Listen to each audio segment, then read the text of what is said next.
Unang-una sa taas, yung sa Panginoon, tapos sa yung magtulong-tulong, bawat isa, magkakasama. Yan lang.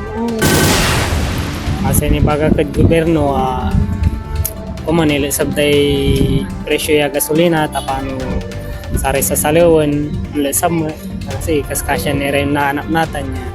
Wala, especially aray driver. Sandit kima, aray LTO, sa kaya problema da aray driver mo.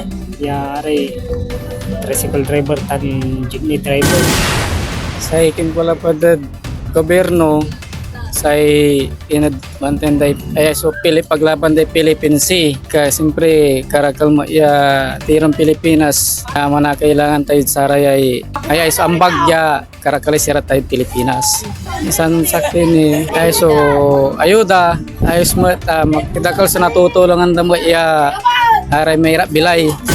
Ayusin ang pamamahala nila kasi ang pamamahala nila sa ngayon hindi nila ginagampan ng maigi. Maraming corruption, maraming naghihirap na mga tao. Hindi nila inaalintana yung hirap ng tao eh. Kaya dapat sa kanila